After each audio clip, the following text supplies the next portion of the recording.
जल्दी से रसोई साफ कर देती हूँ, फिर पूजा भी करनी है मुझे।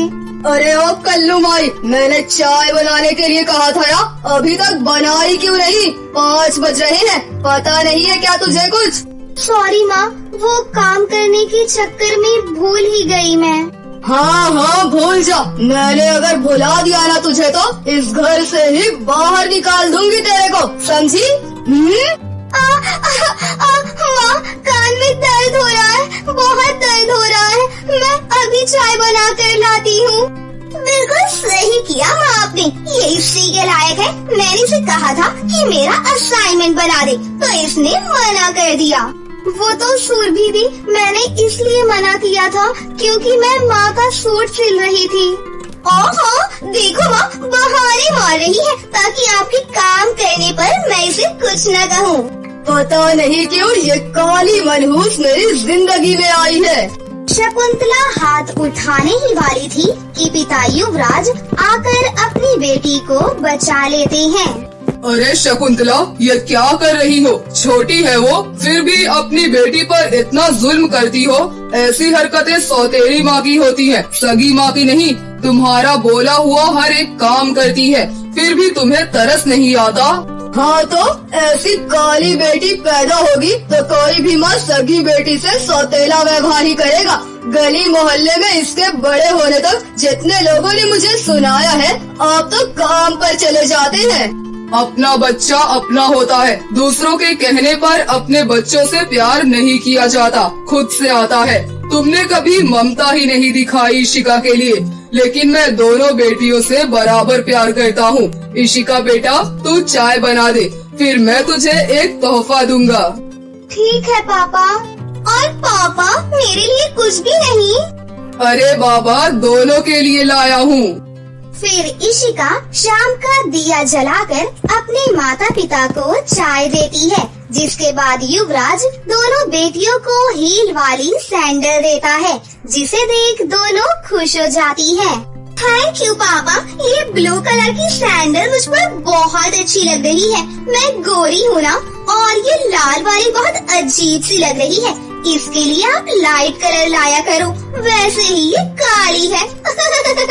सुरभि, तुम भी अपनी माँ की तरह हरकतें मत करो। सुरभि चुप हो जाती है। फिर अगले दिन दोनों कॉलेज जाती है। कॉलेज में रोहित नाम का एक हैंडसम और अमीर सा लड़का था, जो कि इशिका को बहुत पसंद करता था, पर उसकी बहन सुरभि रोहित को पसंद करती थी। इशिका को देखते ही वो खो जाता है। पता नहीं कब मैं इशिका से अपने दिल की बात करूँगा, पर जल्दी ही करूँगा। ऐसा करता हूँ, सुरभि को बता देता हूँ, वो उसकी बड़ी बहन है, मेरी बात जरूर समझेगी। मैं क्लास में जा रही हूँ सुरभि दी। ठीक है तो जा, मैं आज बंक पर हूँ, और खबरदार माँ पापा से कुछ भी कहा दो। आज तो मैं रोहित को प्रपोज करके ही रहूँगी। ठीक है दी। इशिका क्लास अटेंड करने जाती है तो वहीं सुरभि रोहित के पास पहुँच जाती है। हाय रोहित, व्हाट्सएप? ऑल गुड, अभी मैं तुम्हें ही याद कर रहा था। अच्छा, तुम भी मुझसे कुछ कहना चाहती हो? लगता है प्रपोज करेगा। हाँ, बोलो रोहित। अरे यार, वो मैं इशिका से बहुत प्यार करता हूँ, उसे पसंद करता हूँ। मैंने अपनी माँ से भी इशिका का जिक्र किया है। तुम कुछ प्लान करो ना, मैं उसे प्रपोज करना चाहता हूँ, बट कैसे करूँ, डर सा लग रहा है। तुम बड़ी बहन हो ना, इसलिए तुम्हें बता दिया। ओह अच्छा, how could you do this Rohit? Rohit को मेरी काली बहन में ऐसा क्या नजर आ गया जो मुझ जैसी गोरी और सुंदर लड़की में नहीं दिखा? पर रोहित, पसंद क्यों करते हो? वो तो इतनी अच्छी भी नहीं है दिखने में। सुरभि, मुझे उसकी सादगी बहुत पसंद है। लुक्स और कलर मेरे लिए मैटर नहीं करते। मैं उसके लिए एक अच्छी सी जगह बुक कर रहा हूँ डेट के लिए। तुम उसे वहाँ लेकर आ जाना कल। नो, तुम इतनी जल्दी मत करो, मैं उसे बता देती हूँ, फिर उसे लेकर आऊंगी। थोड़ा टाइम दो मुझे। Okay, take your time, but जल्दी। हाँ। सुरभि रोहित के मुंह से इशिका की बात सुनकर आ जाती है और अपनी माँ को जाकर सब कुछ बता देती है। शकुंतला भड़क कर डंडे से इशिका को मारने लगती है। और वो रोने लगती है। माँ, मुझे क्यों मार रही हो? मैंने कुछ भी नहीं किया। माँ, दर्द हो रहा है माँ। मनहूस, सब तूने ही किया है। तेरी वजह से सुरभि परेशान है। क्या जादू चलाया है तूने रोहित पर? तू जानती है ना, तेरी बहन रोहित को पसंद करती है, लेकिन वो तेरे गुणगान क्यों गा रहा है? माँ, मैंने कुछ भी नहीं किया। रोहित और मेरे बीच आकर इसने बहुत गलत किया है। अब ये जिंदा नहीं बचेगी। माँ, बस कीजिए, मेरी छोटी बहन को कुछ मत कहिए, जाने दीजिए। हम रोहित से इसकी शादी करा देंगे। क्यों इशिका, चल तू मेरे साथ बाहर चल, थोड़ी ताज़ी हवा मिलेगी तो ठीक लगेगा तुझे। हाँ दी। शकुंतला सुरभि की चालाकी समझ जाती है और उसे जाने देती है। सुरभि इशिका को मारने के लिए एक नदी की तरफ ले जाती है और नदी के किनारे पहुंचकर उसे धक्का दे देती है। बहते बहते इशिका झरने में गिरने ही वाली थी कि तभी एक जादुई परी आकर उसे बचा लेती है। आपका बहुत बहुत शुक्रिया परी, पर आपने मेरी जान क्यों बचाई? वो इसलिए क्योंकि जब तुम छोटी थी तो तुमने एक बार मेरी जान बचाई थी। मैं एक पेड़ की टहनी में फंस गई थी। आज तो मैंने बस अपना फर्ज निभाया। और हाँ, तुम्हें पता भी नहीं है कि उस दिन से मैंने तुम्हारा कितना इंतजार किया और तुम्हारे लिए मैंने तोहफे भी रखे हुए हैं। 2 जादुई सोने और चांदी के लहंगे। बताओ, इनमें से कौन सा लहंगा लेना चाहोगी? चांदी के लहंगे से तुम अपने लिए कुछ भी नहीं कर पाओगी, सिर्फ गरीबों की मदद ही करोगी। लेकिन सोने के जादुई लहंगे से तुम किसी भी चीज को सोना बना सकती हो। क्या सच?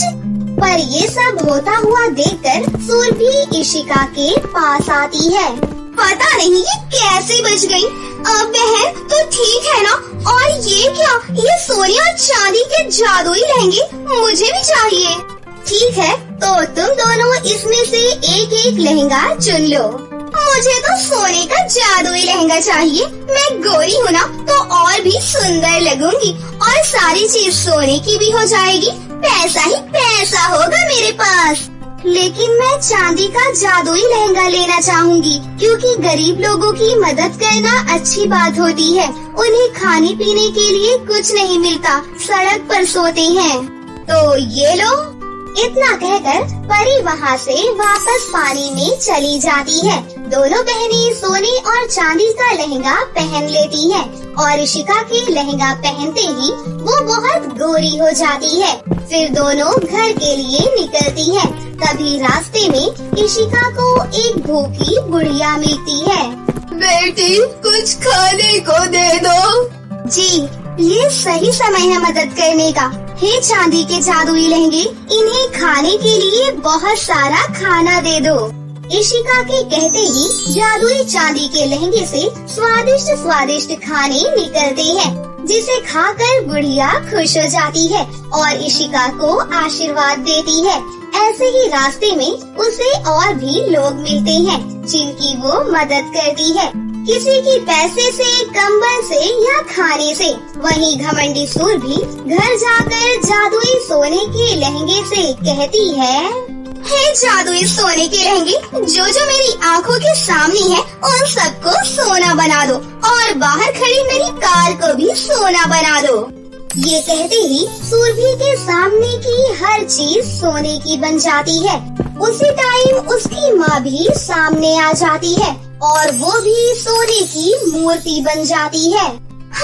माँ, आपको ये क्या हो गया? आप अचानक से सोने की मूर्ति कैसे बन गई? माँ तो कुछ अब बोल भी नहीं पा रही है। हे ऊपर वाले, ये मुझसे क्या हो गया? अब मेरी माँ कैसे ठीक होंगी? सुरभि बहुत रोती है। उसे अपनी की गई हर गलती का पछतावा होता है। इतने में इशिका भी वहाँ पर आ जाती है। हे ऊपर वाले, दीदी, तुमने माँ को अब सोने का ही बना दिया। तुम इतनी लालची कैसे हो सकती हो? नहीं, मैंने माँ को सोने की मूर्ति नहीं बनाया है। गलती से माँ सामने आ गई। ये सब मेरी हरकतों की वजह से ही हो रहा है। भगवान जी, उन्होंने मुझे परवरिश किया है। मुझे माफ कर दो इशिका, मैंने तुम्हें कितने ताने दिए। काला बोला और रोहित तुमसे प्यार करता है, तुम दोनों को अलग अलग करना चाहो, तुझे मारना चाहो। मैं अपनी हर गलती की माफी मांगती हूँ, बस तुम माँ को ठीक कर दे। सोने के जादुई लहंगे से कहा था मैंने, लेकिन उसने नहीं किया। मैं कोशिश करती हूँ। हे जादुई चांदी के लहंगी, आप मेरी माँ को पहले जैसा वापस कर दो। तभी शकुंतला जादू से वापस इंसान बन जाती है और वो भी माफी मांगते हुए कहती है, मेरी बच्ची तू गोरी हो गई, मुझे अपनी गलती का पछतावा है। मैं तेरी शादी रोहित से जरूर करवाऊंगी। जी माँ। ऐसा कहकर शकुंतला इशिका को गले से लगा लेती है। फिर क्या, दोनों बहनें प्यार से रहती हैं और कुछ ही दिनों में शकुंतला इशिका की शादी धूमधाम से रोहित के साथ करा देती है। फिर वो हंसी खुशी से अपनी आगे की जिंदगी जीने लगती है। दोस्तों, मेरी बहन तो सुधर गई, लेकिन आप ऐसी गलती कभी मत करना। हमें कभी अहंकार में आकर किसी का मन नहीं दुखाना चाहिए। लखीमपुर गांव में पारुल नाम की एक गरीब लड़की रहती थी। उसके पिता एक मजदूर थे और माँ घर संभालती थी। पारुल गांव के ही एक स्कूल में पढ़ती थी। पारुल की क्लास टीचर रश्मि मैडम बहुत ही अच्छी थी। सभी बच्चे उससे बहुत प्यार करते थे, लेकिन उनका ट्रांसफर कहीं और होने के कारण आज स्कूल में उनका आखिरी दिन था। गुड मॉर्निंग मेरे प्यारे बच्चों, आज मेरा इस स्कूल में आखिरी दिन है। अब तुम्हारी नई टीचर कामिनी मैडम तुम्हें पढ़ाएंगी। आप सब बच्चे बहुत अच्छे हो और खासकर पारुल तुम अपनी पढ़ाई मत छोड़ना। अच्छा, अब मैं चलती हूँ। आप सब बच्चे अपना अच्छे से ख्याल रखना और खूब मन लगाकर पढ़ाई करना। रश्मि मैडम, आप बहुत अच्छी टीचर हैं। आप बहुत अच्छा पढ़ाती हैं। हम सबको आपकी बहुत याद आएगी। आप प्लीज मत जाइए। हाँ मैडम, हम आपको बहुत मिस करेंगे। आप रुक जाइए ना प्लीज। बेटा, मेरा जाना जरूरी है। मेरा ट्रांसफर दूसरे स्कूल में हो गया है। मैं भी तुम सबको बहुत मिस करूंगी। अपना अच्छे से ख्याल रखना। Good bye. रश्मि मैडम वहाँ से चली जाती हैं। उनकी जगह कामिनी मैडम उस स्कूल में पढ़ाने आती हैं। कामिनी मैडम बहुत ही गुस्से वाली और खड़ूस स्वभाव की थी। कामिनी मैडम क्लास में आती है तो देखती है कि सभी स्टूडेंट्स स्कूल ड्रेस में थे, जबकि पारुल फटे पुराने कपड़ों में ही स्कूल में पढ़ने आती है। ए लड़की, इधर आ। तुम्हारी यूनिफॉर्म कहाँ है और तुम घर के कपड़े पहनकर क्यों आई हो? मैडम, बेचारी पारुल बहुत गरीब है। अभी इसके पास यूनिफॉर्म खरीदने के पैसे नहीं है और प्रिंसिपल मैम ने इसे कुछ दिनों के लिए छुट्टी दी है, इसलिए ये ऐसे ही पढ़ने आती है। जब इस गरीब की औकात नहीं है यूनिफॉर्म लेने की, तो फिर ये पढ़ने ही क्यों आती है? तुम गरीब होते ही गंदी नाली के कीड़े हो और वही ठीक लगते हो। अभी मैं तुझे बताती हूँ। यहाँ कामिनी मैडम पारुल की खूब पिटाई करती हैं और उसे सजा के तौर पर क्लास से बाहर कर देती हैं। पारुल रोते हुए हाथ ऊपर करके खड़ी रहती है। पारुल गरीब थी, इसलिए उसकी नई क्लास टीचर उससे बहुत बुरा बर्ताव करती थी। गरीब कहीं की, तुझे कितनी बार कहा है कि क्लास में सबसे पीछे वाली बेंच पर बैठा कर। मैं तेरी शक्ल देखती हूँ तो मेरा सारा दिन खराब हो जाता है। बेचारी पारुल चुपचाप पीछे जाकर बैठ जाती है। कामिनी मैडम का गुस्सा हर दिन स्कूल स्टूडेंट्स पर निकलता था, लेकिन पारुल को तो हर रोज उसका शिकार होना पड़ता था। हालात ऐसे हो गए कि अब तो पारुल को स्कूल आने में भी डर लगता था। ऐसे ही कुछ दिन बीतते हैं। अपनी टीचर के बुरे बर्ताव की वजह से पारुल एक दिन स्कूल ना जाकर एक नदी के किनारे बैठकर रोने लगती है। कामिनी मैडम बहुत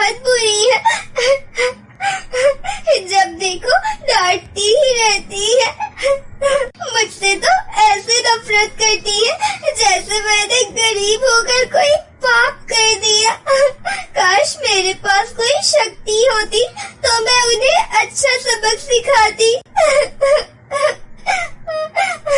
तभी एक साधु वहाँ पर आता है और वो पारुल की सारी बातें सुन लेता है।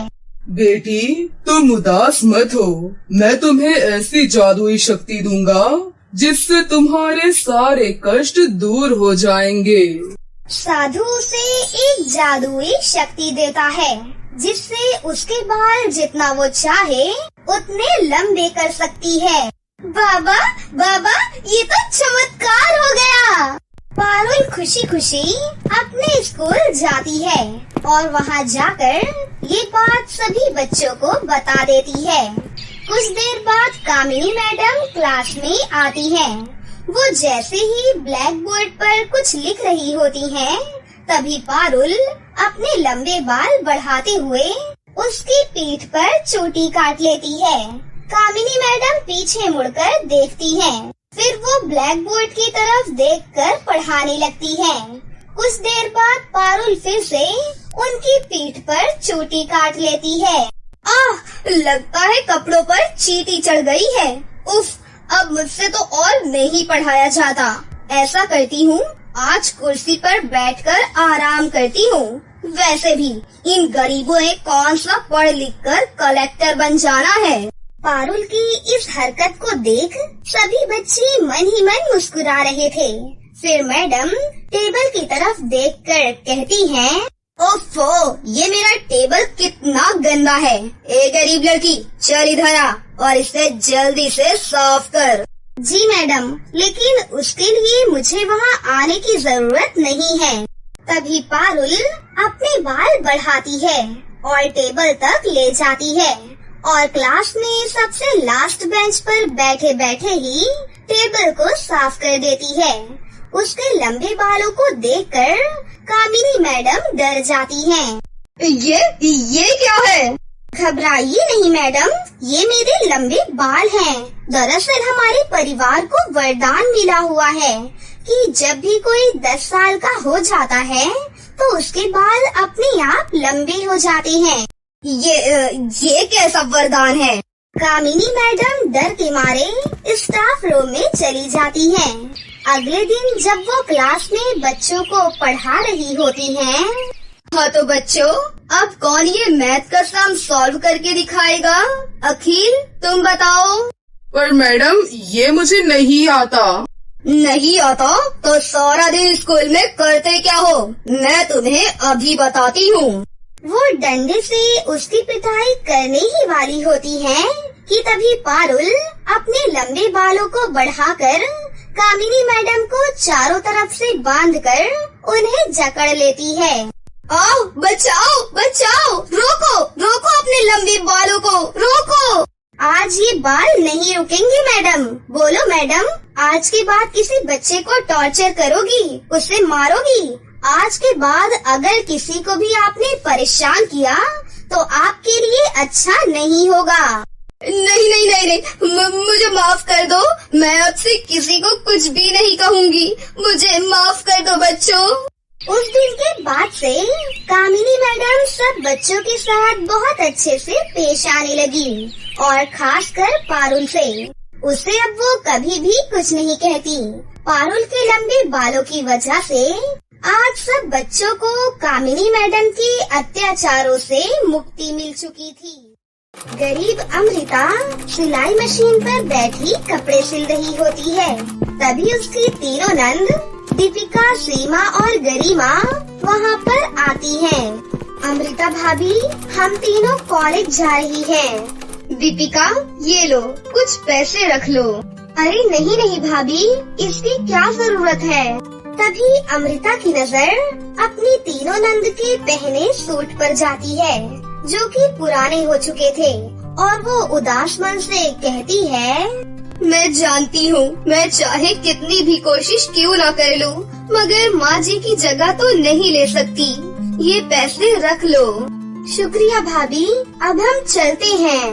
नंद के जाने के बाद अमृता फिर से कपड़े सिलने बैठ जाती है और रोते हुए कहती है, दिन रात इतनी मेहनत से कपड़े सिलने के बाद भी मुझ गरीब दर्जी भाभी की तीनों नंद ने फटा पुराना सूट पहना था।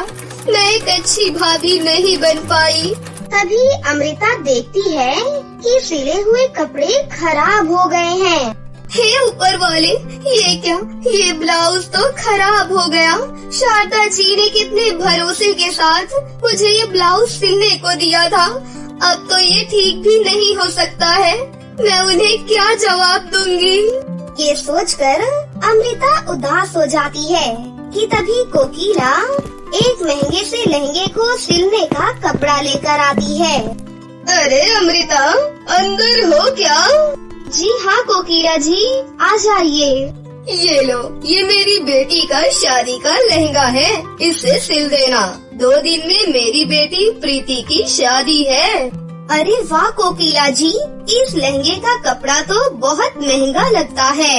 हाँ, वो मखमल का कपड़ा है ना, और फिर शादियाँ कोई बार बार थोड़ी ना होती हैं। वैसे अमृता, तुम्हारी 3 नंद भी तो शादी के लायक हो गई हैं। तुम कब करोगी उनकी शादियाँ?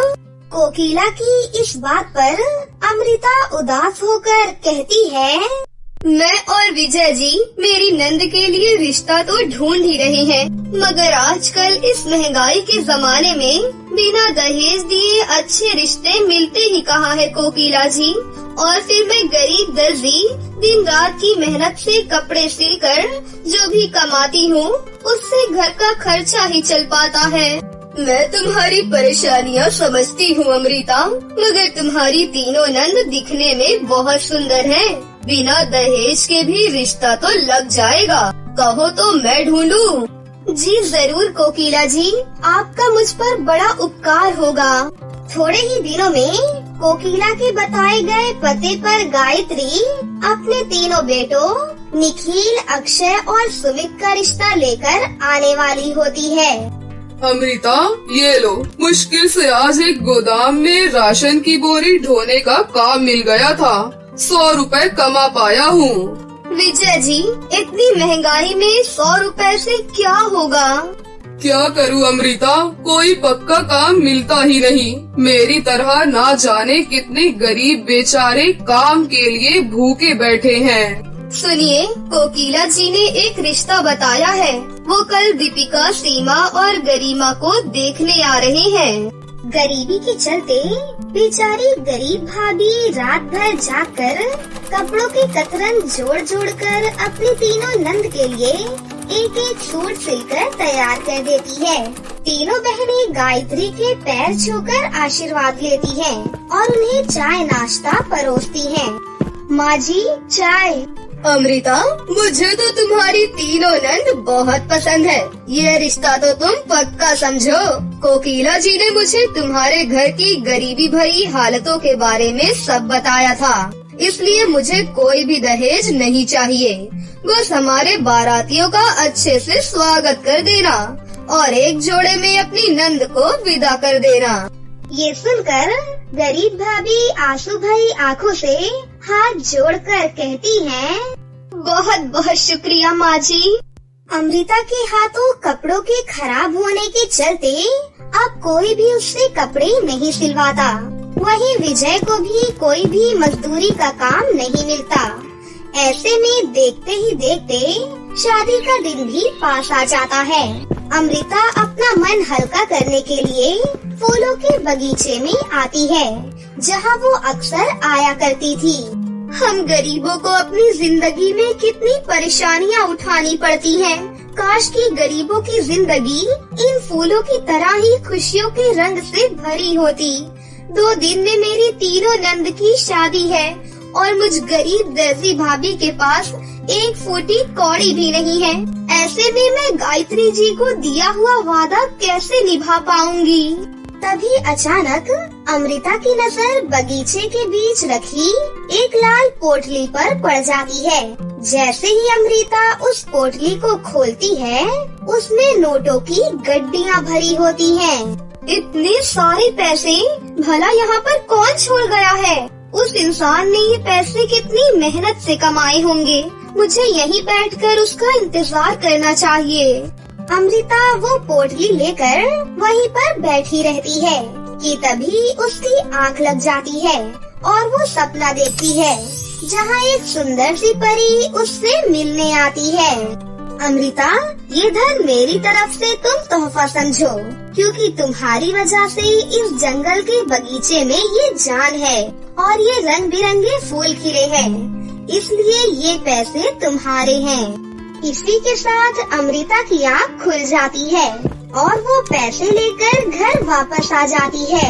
भाभी, कहाँ चली गई थी आप? सुबह से आपने कुछ भी नहीं खाया है। अरे मेरी प्यारी नंद, शादी के घर में ऐसी भाग दौड़ी तो लगी ही रहती है। 2 दिन बाद तुम तीनों अपनी इस गरीब दर्जी भाभी के घर से डोली में बैठकर विदा हो जाओगी।